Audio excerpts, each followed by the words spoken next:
Appreciate you guys for tuning in. Remember, subscribe is the vibe. Your boy's on the road to 5K humbly. But yo, you already know the old man world tour continues. We have Larry Bird, Trash Talk Story. Now, here's the thing, man, because I had a lot of people in my comment section telling me, yo, you gotta check out Larry Bird because he was a trash talker. I'm like, hold on, first of all, I just found out that Larry Bird could really hoop like that. But now you trying to tell me that he was a shit talker? He used to really get in like that. Because the thing is, it takes a shit talker to really know a shit talker. And the greatest shit talkers, they're not even the ones that are really emotional. They just know how to trigger someone. Shit talking is an art. It's being able to say something while stoic and get someone out their comfort zone or out their game for the context of the video we're about to watch. So it's not just like your mama jokes. It's I'm gonna say something that's gonna get underneath your skin and there ain't nothing you could do about it. So nonetheless, we're about to get into it. Larry Bird talking trash. Like every single day you find out something new about this man. Okay, Larry Legend, let's get right to it. Welcome to one of the craziest and the most hilarious trash talking story from Larry Bird when he torched the Atlanta Hawks for 60 points and broke the franchise record. In this video, we go back and look at all the NBA players that were involved on this day, and they retell the story on the day Larry Bird torched them. He was talking trash, he was getting buckets, and he dropped 60 on the Atlanta Hawks, and they have some hilarious stories. So I don't want to keep you guys expression on the bench? Oh, another bucket. The one thing I'd love for you to do, if you do enjoy these videos, they do take me a long time to edit, so I'd really appreciate if you guys could hit that like button. Let's aim for 3,000 likes for the next episode. I got you, homie. Hit that subscribe button if you are new and enjoy these types of videos. And full credit to all the podcast like button right quick for my son. This video. They are on the screen right now and in the description box down below. And I don't want to keep you guys waiting, so all right, bro. All right. Play against Larry. You had a long night.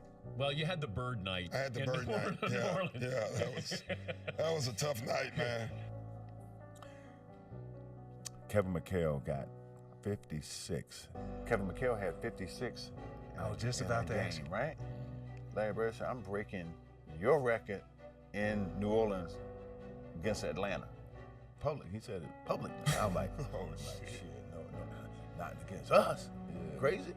And I said, he ain't breaking a record against us. What? You know? Well, he had 60 that game. Jeez! He had 60 the next night. Damn. You know, the biggest argument that night is, well, you only scored 6 on me. I'm not letting nobody drop 60 on me, bro. Was guarding Bird, were they? Okay, how much trash you talking?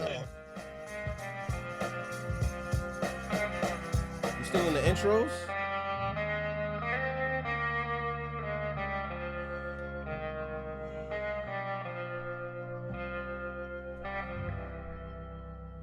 Get right to the Larry Bird show. I mean, this was Larry Bird's night. 60 points down. Throwback. If my memory serves me correct, you were part of the Hawks when Larry Bird went off for that 60 points, and the whole bench went going crazy. And I think Fratello had to find everybody on the bench because Larry was just doing his thing in New Orleans.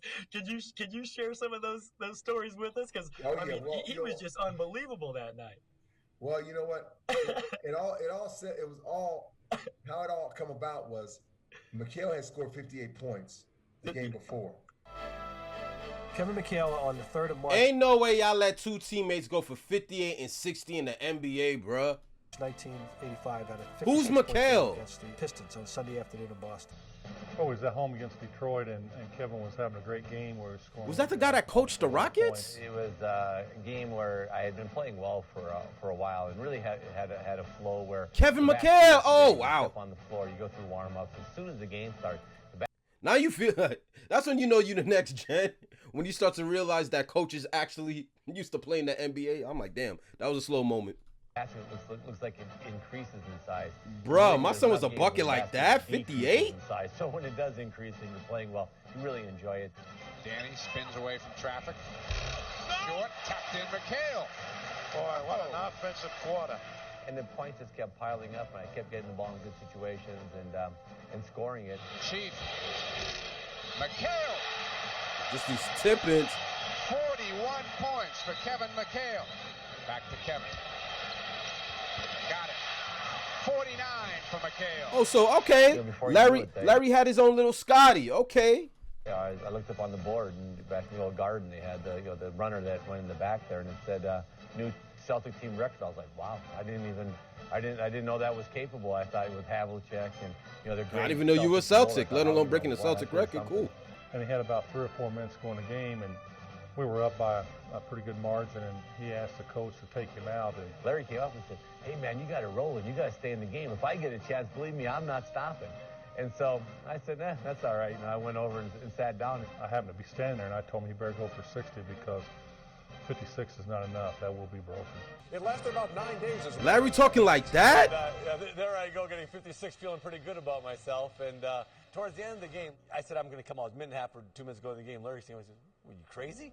I said, no, I'm had enough, man. We're ahead. And he goes, if I get that hot, I'm not stopping. And Larry told McHale, and he publicly put it out there, I'm gonna outdo that score. I think Kevin made a big mistake. He should have tried to get 60, 62 because he had plenty of time left. Larry, after the game, kiddingly told Kevin, you should have gone for 60. He said, nah, you should have kept going because that may not last. That's crazy, man. Next time we play. What happened? Some folks, and this is what I love about the game of basketball, bro, because you really can't judge a book by its cover. All my years, I didn't know Larry was cut like that. Like to walk it like he talk it. You know what I mean? Telling his teammate who just dropped 56, bro, that's it? That's all you got left? That's all you got in the chamber? Oh, all right. If that was me, I wouldn't have stopped. Like, I didn't know that was Larry, bro. Larry really has some substance behind this game. Be against the Atlanta Hawks. Tell us about it, Sneak. Tell us about Larry Bird. This is crazy. Like, my mind is blown. Tell us about it. Experience. I give you a game. Well, Kevin McHale scored 57 one night. So Bird said, I'm going to break your record against Atlanta. I'm like, won't get 55, not here, you know. Well, in New Orleans.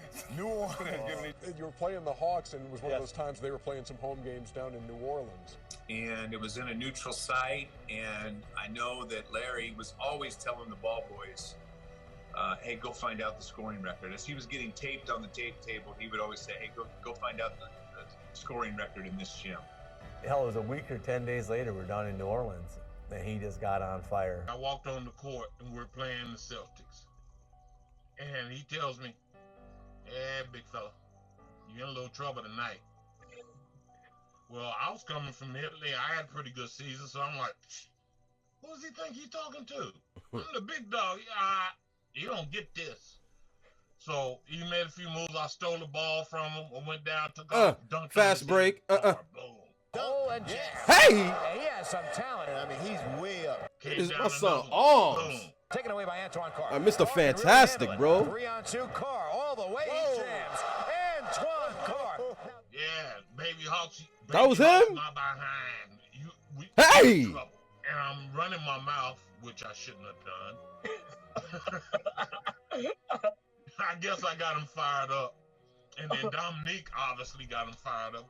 I ain't never seen anybody like him that not super athletic, but he beat you in so many ways. Yeah. Larry just decided, that's it. I'm finna light this whole team up. Left corner, down low for Bird. Bruh. Position, he fakes it and shoots it good. And Dennis Johnson misses a shot, rebound Bird. Little hezzy. Good pass. Larry, that game was unbelievable. Just absolutely unbelievable. Dominique guarded him. Back then, you had to guard each other. Cliff guarded him. Antoine guarded him. You don't play around. Everybody. I guarded him. I guarded him. Nothing worked. DJ in the lane. Get to his spot, little fadeaway.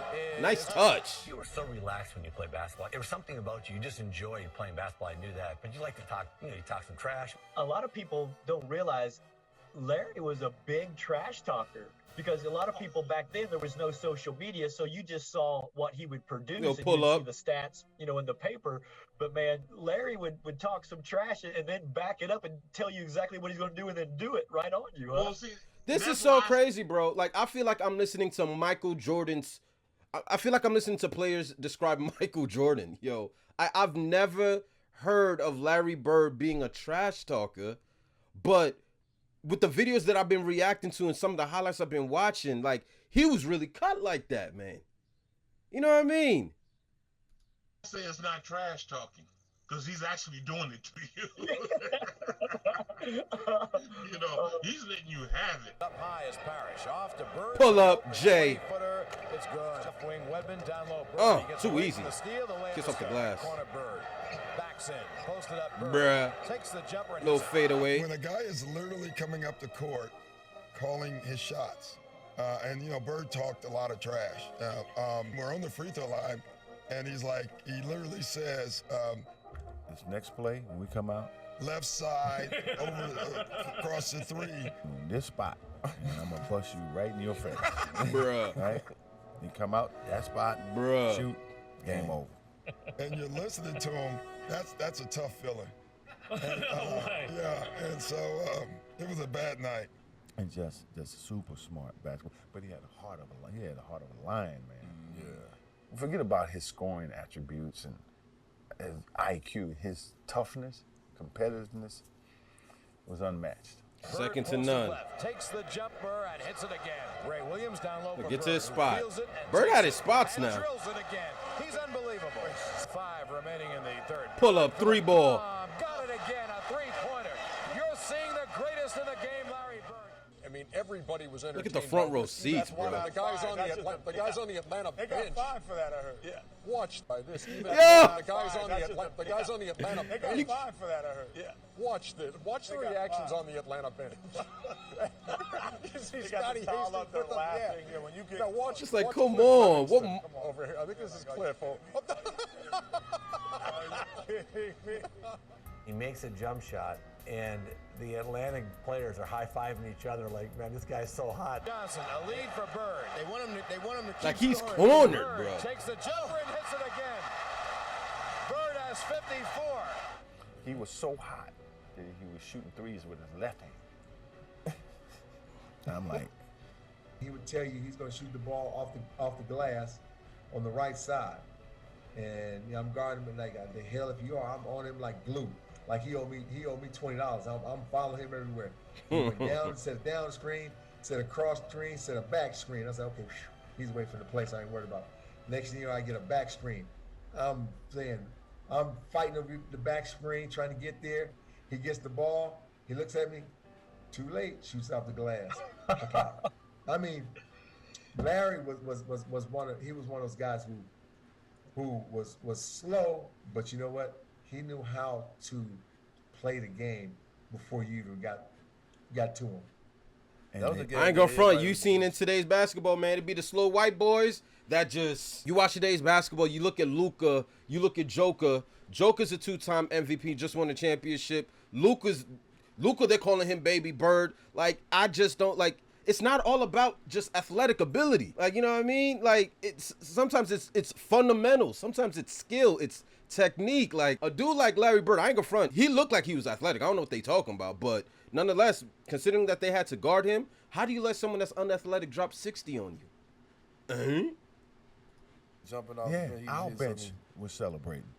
You know, I ain't never seen that. He said I our think bench. Bird went by the bench one time too. He fell in the bench. Oh, he did. Yeah, and he called that one. Well, it was one play that Antoine Carr was guarding him, and Antoine let him get the ball. and he goes to make a move, and I'm thinking, I've got to stop him. And he was shooting the 3, and Antoine ran at him hard. I got a few fouls, so I forearmed him. Fouled him. He's falling down. He shoots that shot and he hollers, "Money!" He literally said, off the glass into the trainer. He called it. He said rainbow trainer's lap. He fell into our trainer's lap. It was an N1 3-point shot. And all players my was cheering God. for him. Bird falls into Joe O'Toole. Larry Bird. What? Where he made the shot so well that it's like he almost dunked on me because the ball went down through the net and you could hear that pow. That's when I got off the bench. I'm waving the towel, slapping each other high fives down the bench, and we having a good time. And I'm like, okay. I ran over, picked him up, and said, "Hey, you a bad boy." and I'm never talking stuff again. Dennis Johnson. Bird is Full on the court. baseline coming out right. There's Bird. Bird, 14 seconds. This to shot get is fouled. ridiculous. He hit the shot. They're not going to count it.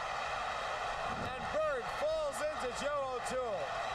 They're not going to count it. And I guess the one shot that you'd love to have him have counted was that three-point drive you threw in going out of bounds. I think that was the toughest shot all night, and it looked like it was going in, but you never know from that distance. And when you got it rolling and you shoot the ball on line, it's usually going to go in, and I thought that one probably should have counted, but I don't know. Larry. I made sure every one of them get fined $3,000. As you should. Fine all them idiots right there, you know, for cheering for him. Antoine Carr and Cliff Livingston got fined by Fratello, I think. And Eddie Johnson for celebrating. So, Bro. Fratello told me, Ricky Brown, Sly Williams. Ain't no Eddie way Johnson. the opposing team got fined for celebrating Larry Bird dropping buckets on him. Johnson to meet in his room after we get out, you know, if we get settled in our room, come up to his room, and we went up there. He had the game on. We sit on the couch, elbowing each other, like laughing. Just wait, look at that. Mike Patel said, "Man, look at him. He's kicking our tail, just wearing us out, and you guys on the bench high-fiving each other." Celebrating Bird. Yeah, it was the best film session. Every time when I see Mike, we still laugh. God, it was the greatest film session ever, because back then you didn't have, you know, you watched the real game and just went, you know, with a video, and Mike rewound the celebration 20 times. He just kept not the shot, he just kept rewinding it, showing the guys. You remember, they're giving each other high fives. And then they're giving each other high fives on the Eddie Johnson. Yeah. Eddie Johnson falls off the bench in laughter, and Antoine Carr and Cliff gives each other a high five. And our film session was 20 minutes of that. And you guys on the bench high-fiving each other. That's going to cost each one of you guys $100. And Fratello wouldn't let it go. He just kept rewinding. I left out of the room and said, "That's the best $100 seat I ever had." Oh, Coach. You know. It's almost like they bought a ticket to the game. Yo. They got fined $3,000, right? Yes. Now, we watching the film the next day, and we looking at everybody. Now, Fratello fined everybody $3,000, but what y'all didn't see was he was sitting down like, you know what? And you should have filed Fratello $10,000. Because can't he call a double team? Can't you get out his hands, coach? Even the coach was like, "Ooh." And that show you how hot he was. Larry, you know, put on a show that night, and I mean, just to get the whole Atlanta bench. Damn, crazy, yo. On some of the shots that he was making on the stretch. Step back fade. Indication. I'm not sure I've ever seen that before. Larry was a phenomenon. You know, he was an amazing competitor. He was something else, man. And he's 6'10". I mean, great passer, great rebounder, unbelievable scorer. Bird, the follow-away, tough shot, and he drills it again. Up his toe, right corner, Yeah. Bird. Foot on the line, three-peat. He hurt his toe. Doc Rivers back in. Yeah, pump fake, ISO. Get in his spot, fade away, turn around, jumper. My God. Yes, indeed. How this man not black? Basket will tie the record McHale set for most points. Look at this. He shot it through him. McHale didn't set it more than a week ago. If he makes these two foul shots, he will tie McHale for most points ever by a Boston individual in a game. Isn't that an amazing coincidence? Well, he's had 56 before. Larry Bird has.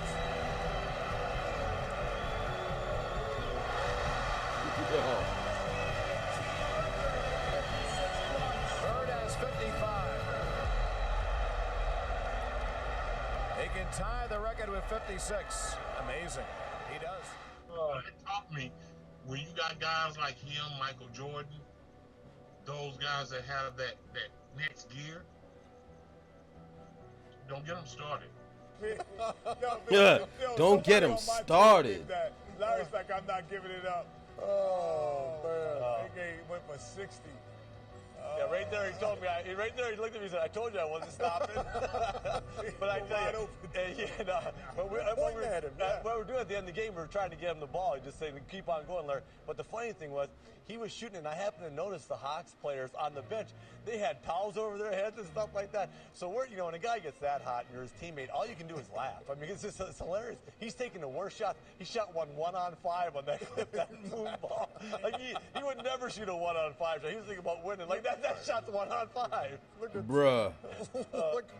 This is the best. Watch when the guy throws a towel up over his head. Watch it. I think it's Scotty Hastings. Yo, the crazy thing is, this is just a story about one game. That's definitely fine. You're fine. Yo, you keep fine on my team doing that. will try another jumper. Eh. Hit it at the buzzer. Take that with you to the locker. Bird has 60 points. Take that with you to the locker. Bird scored 60 points. Look at the Boston players mob him. Larry Bird scored 60. It is the greatest shooting exhibition I've ever seen in my life. Larry Bird, one more impossible shot after the other. You played intense, but you were just really. Where did you get that from? I have no idea. Kevin, I was so nervous before them games. I couldn't wait till they started. But once I stepped on the court to go shoot layups, everything just calmed down. I mean, I was very fortunate that that happened. You know, there's games out there, Kevin. I tell people, and they don't believe me, but we'd be playing really well. And the press always says, what was you thinking when you made it? I wasn't thinking. I was thinking about my grandmother, wondering what she's doing today. I was totally out of that arena. I was just playing by feel and flow, and people don't understand that, but that's how I did. A lot of times, we run a play. I knew what the play was, but my mind might be somewhere else. And they talk about them zones that people get in that fortunately got into some, as we get going. And, that next level, that next mindset. Basketball, and that happens, and it's unreal, and it don't make a lot of sense, but it's the truth. Well, I like to win too. I like the outcome when you win. There's nothing better going on the road. I don't care who you're playing to get that win on the road. We always felt we were going to win at home, but going on the road, beating anyone, us getting on that bus and talking about the game, and I always thought that was the greatest. It's so crazy, man. Oh my gosh, And let me know down below in the comment section watching this video if you did enjoy. It's almost like you got to remind yourself that Larry Bird used to be young, especially if you didn't grow up watching him, because this is the Larry I know, bro. Like, I'm gonna keep it a beat. This is the Larry I know. I mean, when they say he used to be a hooper, I'm like, this old head, like, come on, man, what are we talking about? But then when you get into the stories and you listen to plays that went up against him, and then you see the young Larry, it's like, yo, he was really like that. Typically, when you have teams doing documentaries about players, like, especially the entire roster, they're talking about their teammates. Like, they'll do documentaries on MJ, and MJ's teammates will talk about MJ. You rarely have a little mini docu-series or documentary or whatever you want to call this, where it's the opposing team talking about a dude that they went up against. And it's the whole lineup that's talking. You know what I mean? Like, it's nuts how great this man was, man. Appreciate you guys for tuning in. Larry Bird, Trash Talking Story by NBA Legends. He dropped 60 on y'all. I mean, what more needs to be said? His teammate dropped 56. He told his teammate, yo, that's not enough. And he proved it. He proved it in like 2 days. I appreciate y'all, man. Hit the subscribe button for more content. I'm going to holler at you guys in the next video, man. Mamba out. Larry was him.